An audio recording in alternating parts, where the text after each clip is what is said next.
The drill screamed, a high-pitched wail that clawed at Elias Carter's nerves.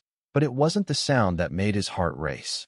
It was Dr. Caleb Monroe's hand, steady, warm, brushing against his jaw as the dentist leaned closer, his breath soft against Elias's cheek. In that sterile chair, under the glare of fluorescent lights, Elias felt something forbidden ignite. Elias had never planned to stay in Willow Creek, a sleepy Ohio town where pickup trucks rumbled down Main Street and rainbow flags were whispered about, not flown. At 25, he was back only to settle his late grandmother's estate, a task that felt like tying up loose ends of a life he'd fled years ago. High school had been a battlefield, slurs scrawled on his locker, his first crush on a boy buried under shame.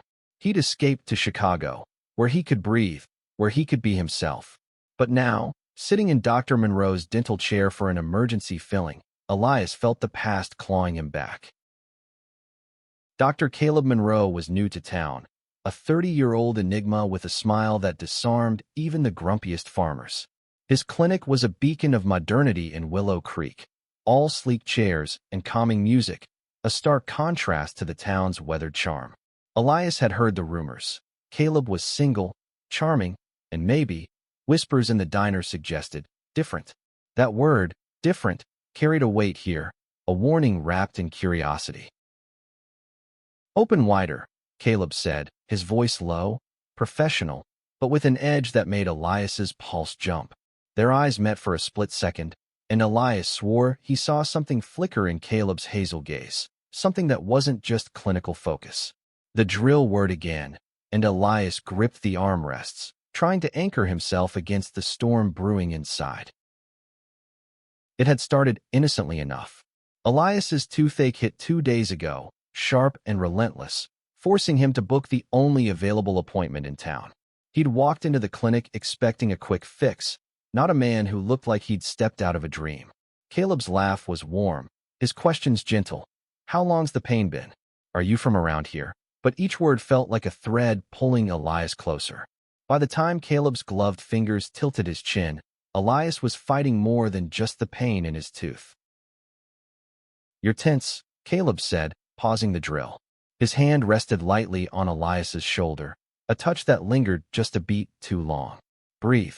I've got you." Elias swallowed hard. "I've got you." Those words echoed, dangerous and thrilling, in a town where men didn't say such things to other men. Not like that. He wanted to laugh it off, to pretend he hadn't felt the spark, but his body betrayed him, his breath hitching as Caleb's eyes softened. The procedure ended too soon. Caleb removed his gloves, his movements deliberate, and handed Elias a mirror to check the filling. Their fingers brushed, and Elias's skin burned where they touched. "Looks good," Caleb said, but his tone carried a question, like he was testing the air between them. "Thanks," Elias mumbled, standing quickly, his heart hammering. He needed to leave, to escape the clinic and the pull of this man who seemed to see right through him. But as he reached the door, Caleb called out, "Come back if it bothers you. Or just come back." Elias froze, his hand on the doorknob. The invitation hung there, unspoken but clear, and for the first time in years, Willow Creek didn't feel like a cage. It felt like a dare. That night, Elias couldn't sleep. He lay in his grandmother's old house, the creak of the floorboards a reminder of the life he'd left behind. He thought of Caleb, his steady hands, his quiet confidence, the way his eyes seemed to hold a secret. Elias had spent years building walls, keeping people at a distance after too many betrayals. But Caleb was different. He was a risk Elias wasn't sure he could take. The next morning, he found himself walking past the clinic, telling himself it was just a detour on his way to the diner. The rainbow flag outside the office caught his eye, tattered but defiant, and he wondered if Caleb had hung it himself. Before he could overthink it, he was inside, booking a follow-up he didn't need. Caleb greeted him with that same disarming smile. "Back already? Tooth acting up?" "No," Elias admitted, his voice barely above a whisper. "Just wanted to see you." The air shifted, heavy with possibility.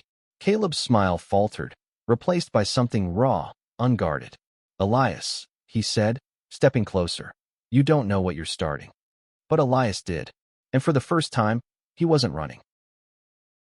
The clinic was quieter this time, the hum of the air conditioner the only sound as Elias sat in the waiting room, his leg bouncing. He'd spent the last 24 hours replaying Caleb's words. You don't know what you're starting, and now, sitting here under the pretense of a checkup, he felt like he was teetering on the edge of a cliff. Willow Creek wasn't a place for reckless leaps, not for someone like him, not for someone like Caleb. Caleb appeared in the doorway, his white coat unbuttoned, revealing a fitted shirt that clung to his frame. Elias, he said, his voice warm but cautious, come on back. The exam room felt smaller today, the walls closing in as Caleb gestured to the chair. Elias sat, his hands gripping his knees, trying to steady the tremor in his chest. Caleb didn't reach for the dental tools. Instead, he leaned against the counter, arms crossed, studying Elias with an intensity that made the air feel electric. No pain today? Caleb asked, but his tone suggested he was asking about more than teeth. Elias shook his head. Just needed to talk. Caleb's brow lifted, a flicker of surprise crossing his face. Talk, huh? About what? Elias opened his mouth, then closed it. How do you say I can't stop thinking about you in a town where whispers could ruin lives? He thought of the rainbow flag outside, a quiet rebellion in a place that prized conformity. Why'd you come here? He asked instead. To Willow Creek, I mean. You could have gone anywhere. Caleb's smile was bittersweet. I grew up in a place like this. Small, judgmental. Left when I was 18. Swore I'd never go back to anywhere like it. But I don't know. I wanted to prove something. That I could be myself here, not hide. Elias's throat tightened. And are you? Yourself? Caleb's gaze dropped to the floor, then back to Elias. Trying to be. It's not easy when everyone's watching. The weight of those words settled between them. Elias knew that feeling. Every glance, every whisper, a reminder to stay small, stay safe. But sitting here, with Caleb's eyes locked on his, safety felt like a cage he was ready to break. I saw the flag outside, Elias said, his voice steady despite the pounding in his chest. That was you, wasn't it? Caleb nodded, a spark of pride in his eyes. Got some complaints. A few patients left. But it's worth it. Someone's got to show this town it's okay to be different. Different. There was that word again, sharp and heavy. Elias leaned forward, his voice low. I'm different too. The confession hung there, raw and unguarded. Caleb's expression softened, and for a moment, the world outside the clinic didn't exist. He stepped closer, his hand brushing Elias's arm, a touch that sent a jolt through him. I know, Caleb whispered. I saw it in you the first day. Before Elias could respond, the door swung open. A nurse poked her head in, oblivious to the tension. Dr. Monroe, your next patient's here. Caleb stepped back, his professional mask slipping into place. Right. Thanks, Linda. But as she left, he leaned in, his voice barely audible. Meet me tonight. The old mill by the creek. 9 o'clock.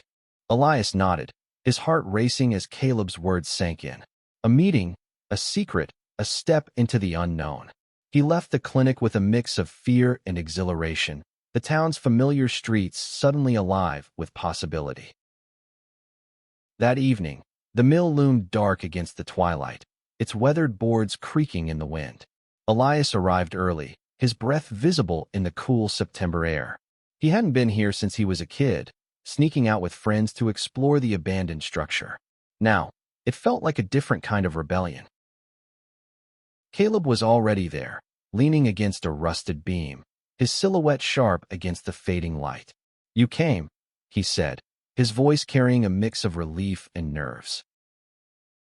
Didn't have a choice, Elias admitted, stepping closer. You make it hard to stay away. Caleb laughed, a soft, nervous sound. Your trouble, Elias Carter. But his eyes were warm, and when he reached out, his hand found Elias's, their fingers intertwining. The touch was electric, grounding, a promise of something neither could name yet. They talked for hours, sitting on the mill's cracked steps, the creek's gentle rush their only witness. Caleb spoke of his past, a conservative family, a first love that ended in heartbreak, the courage it took to come out. Elias shared his own scars, the bullying, the fear, the freedom he'd found in Chicago only to lose it when he returned.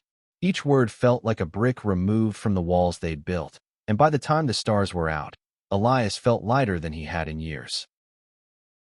The mill became their sanctuary.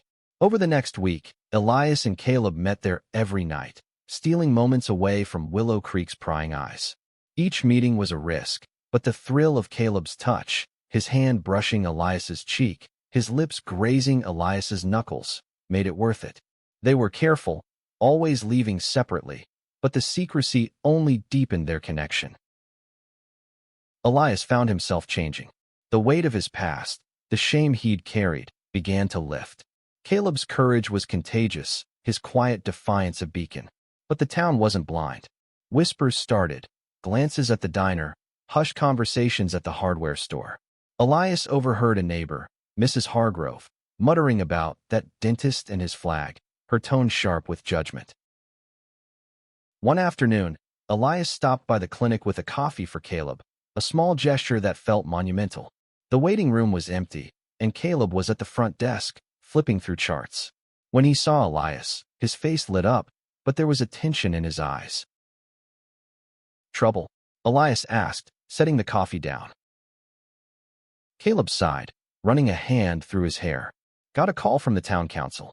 They're concerned about my practice. Apparently, some folks think I'm pushing an agenda." Elias's stomach dropped. "Because of the flag? And other things?" Caleb's voice was tight. "They don't say it outright, but I know what they mean. I've been here before." Elias wanted to reach for him, to promise it would be okay, but the weight of Willow Creek pressed down. "What are you going to do?" Caleb's jaw tightened. "Keep the flag up. Keep being me. But it's getting harder." That night at the mill, the air felt heavier. Caleb was quieter, his usual warmth tempered by worry. Elias took his hand, pulling him close. "You're not alone in this," he said, his voice fierce. "I'm here." Caleb's eyes searched his, and for the first time, he looked vulnerable. "Elias, this town, it can break you. I've seen it. I don't want that for you." "I'm not running," Elias said, his voice steady. "Not this time." Their lips met, tentative at first, then desperate, a kiss that held all the fear and hope they couldn't voice. The world fell away. The mill, the town, the whispers, leaving only the heat of Caleb's breath, the strength of his arms. Elias felt alive, seen, wanted in a way he'd never thought possible. But the world always creeps back in. The next morning, Elias woke to a text from his cousin, "Mia, people are talking. Be careful." His heart sank. Mia was one of the few who'd supported him in high school, but even she sounded scared. He drove to the clinic, needing to see Caleb, to know they were still okay. The parking lot was crowded, unusual for a weekday. As Elias approached, he saw a small group gathered outside. Older men, faces hard, holding signs. "Family values matter. Keep Willow Creek pure." His blood ran cold. Caleb stood at the clinic's door, his expression calm but his fists clenched. "Elias," Caleb said, spotting him. "You shouldn't be here." "Like hell," Elias snapped, stepping closer. "I'm not leaving you to face this alone." The protesters noticed him, their murmurs growing louder.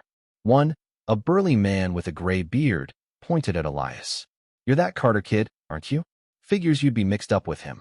Caleb stepped in front of Elias, his voice low but firm. "This is my clinic. You've got a problem, take it up with me." The man sneered. "We will document. This town doesn't need your kind." Elias's hands shook, anger and fear warring inside him. He wanted to scream, to fight, but Caleb's hand on his arm steadied him. "Not here," Caleb whispered. "Not like this." They retreated inside, the protesters' shouts fading behind the door. In the quiet of the exam room, Caleb's shoulders slumped. "I thought I could change this place," he said, his voice breaking. "But maybe I was wrong." Elias cupped Caleb's face, forcing him to meet his eyes. "You're not wrong. You're showing them what courage looks like. And I'm with you, okay? All the way." For the first time, Caleb's smile was shaky, but it was there. And in that moment, Elias knew he'd fight for this, for them, no matter what came next. The protests grew louder over the next few days, a steady hum of anger outside Caleb's clinic. The signs multiplied, their messages sharper, and patients started canceling appointments. Elias watched Caleb carry the weight, his smile forced for the few who still came. Each night at the mill, Their conversations turned from dreams to strategies. How to keep the clinic open, how to stay safe, how to hold on to what they'd found. Elias started spending more time at the clinic, helping with small tasks, filing charts, answering phones, anything to lighten Caleb's load.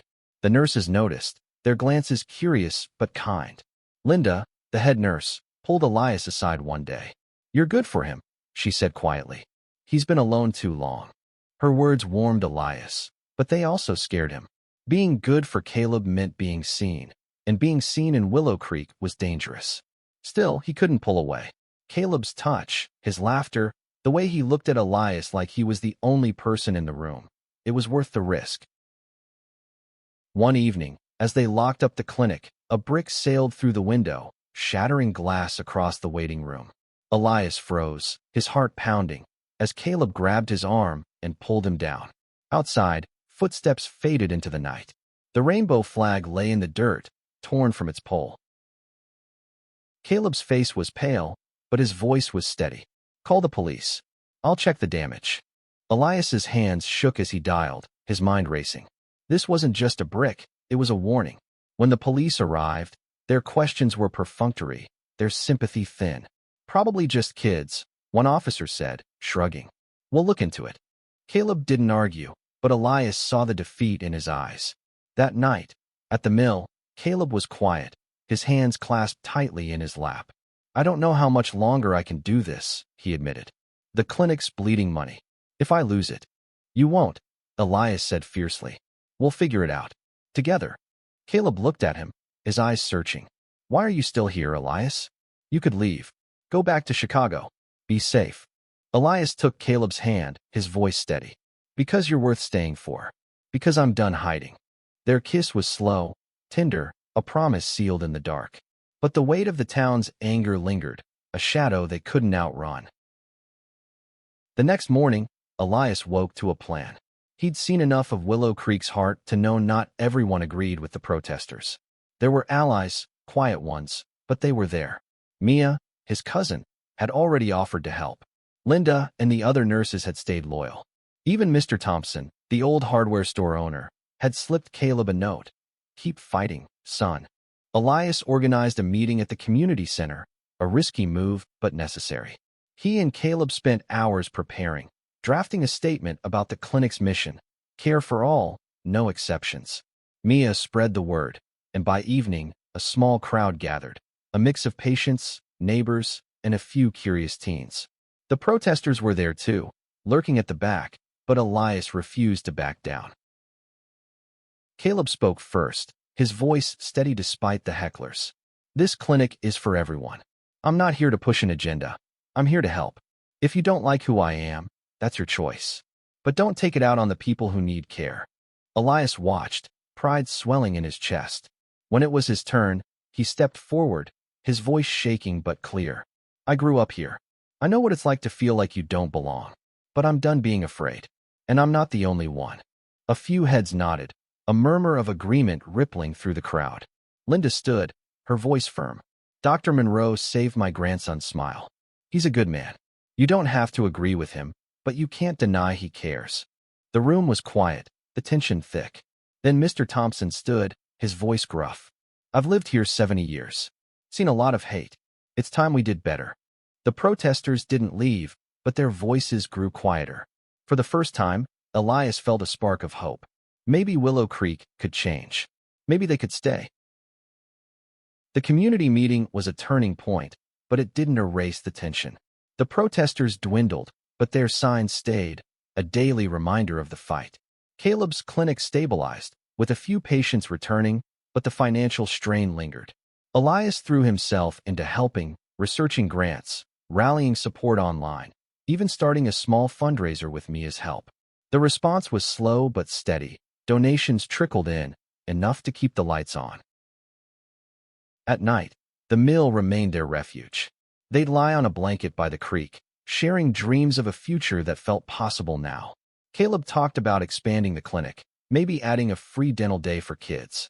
Elias shared his own dream, writing, telling stories of people like them, people who fought to be seen. Their hands would find each other, their laughter soft, and for those hours, the world was theirs. But Willow Creek wasn't done testing them. One afternoon, as Elias helped clean the clinic, a man burst in. Tom Hargrove, Mrs. Hargrove's son, a burly mechanic with a temper. "You think you can just waltz in and change this town?" he spat, his eyes locked on Caleb. "You and your friend here." Elias stepped forward, his heart pounding. "Back off, Tom." Tom's sneer turned to Elias. "You're just as bad, Carter. Always were. Should have stayed gone."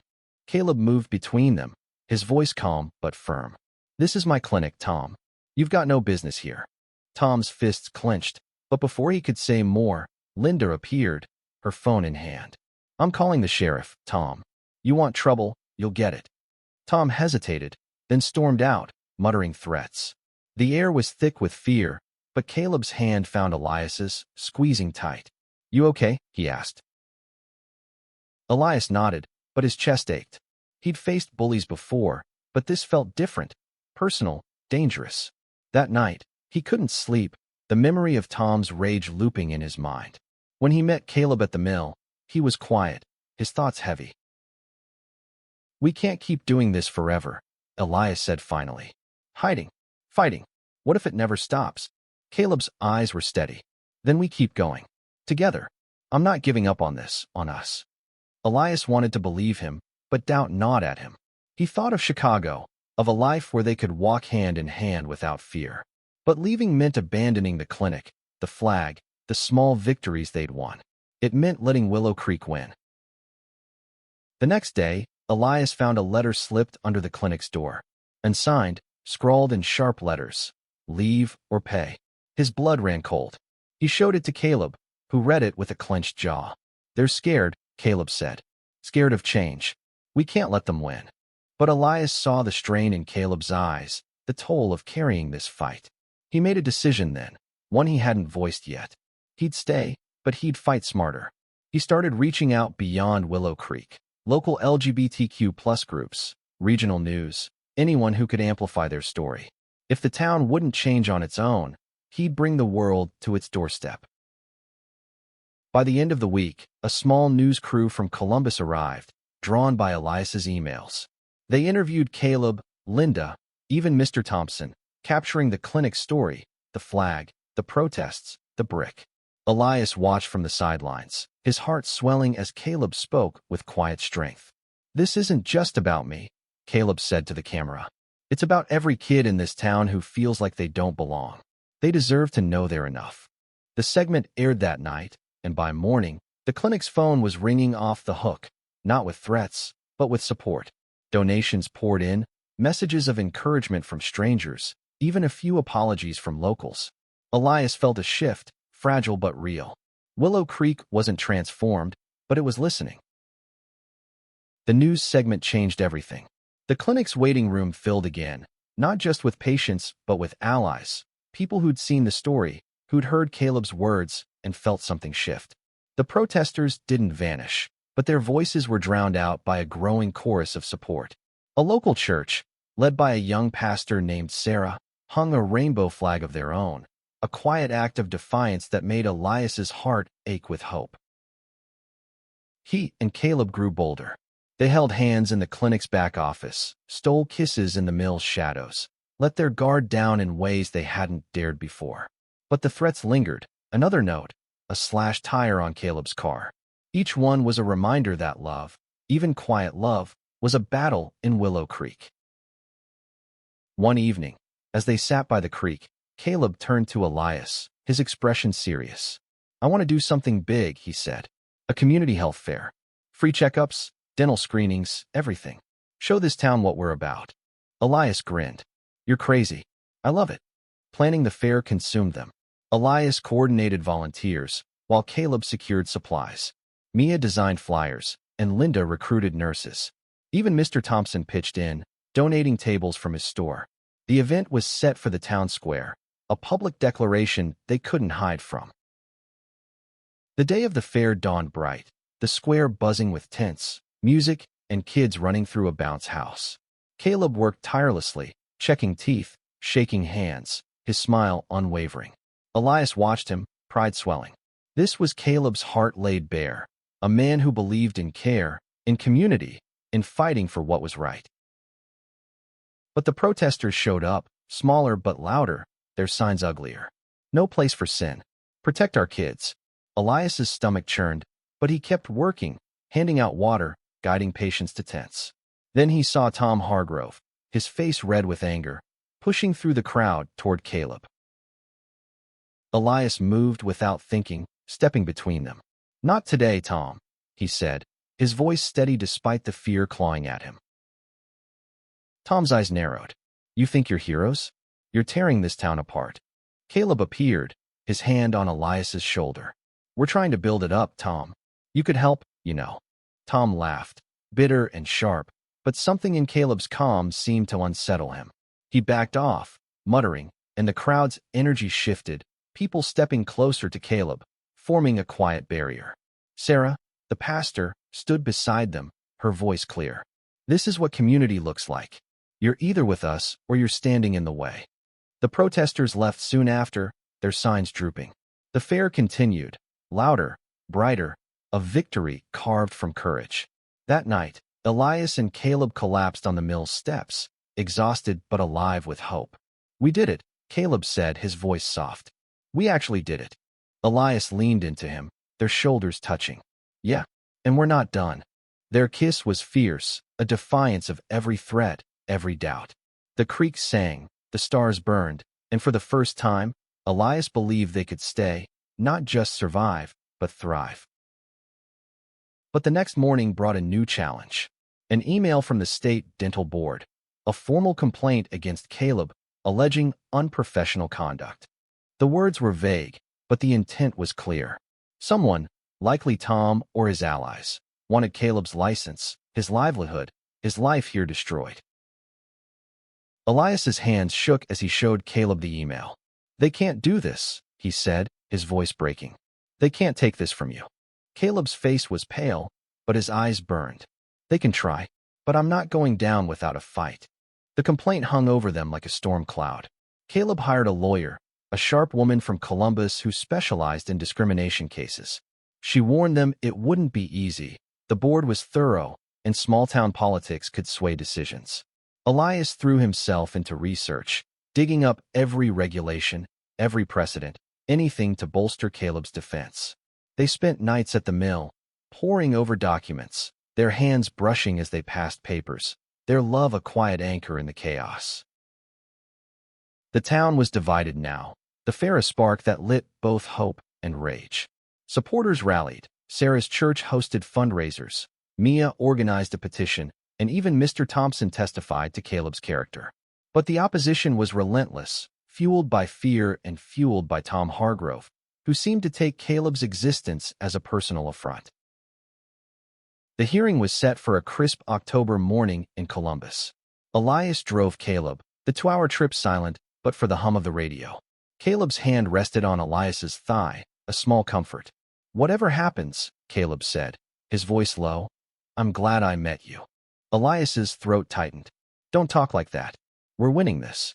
The hearing room was sterile, all polished wood and cold fluorescent lights. The board, a panel of stern faces, questioned Caleb for hours, his practice, his flag, his conduct. Elias sat in the back, his heart pounding, as Caleb answered with calm precision, his voice never wavering. When asked about the flag, he didn't flinch. "It's a symbol of inclusion," he said. "My clinic serves everyone. That's my job." Elias took the stand, his voice shaking but clear. "Dr. Monroe is the best thing this town's had in years. He's not just a dentist, he's a person who cares. And if you punish him for who he is, you're punishing everyone who needs him." The room was silent, the weight of his words settling. As they left, Caleb squeezed Elias's hand, a silent thank you. They didn't speak on the drive home, but the air felt lighter, like they'd laid their truth bare and survived. Weeks later, the board's decision arrived, cleared of all charges. The complaint was deemed baseless, a victory that felt like a miracle. Caleb read the letter aloud at the clinic, his staff cheering, Linda wiping tears. Elias pulled him into a hug, not caring who saw. "We did it," he whispered. That night, they returned to the mill, their sanctuary. Caleb pulled Elias close, his voice soft. I was ready to lose everything. But you made me believe I could win. Elias smiled, his heart full. You made me believe I could stay. They kissed under the stars, the creek's song a quiet witness. The next day, Caleb hung a new rainbow flag, brighter, bolder, outside the clinic. The protesters were gone, their voices faded, and though the town wasn't perfect, it was changing. Elias and Caleb stood together, hand in hand, in the open for the first time. It wasn't just the pain of the dentist chair that had made Elias moan that day. It was the spark of something real, something worth fighting for. And in Willow Creek, they'd fought and won.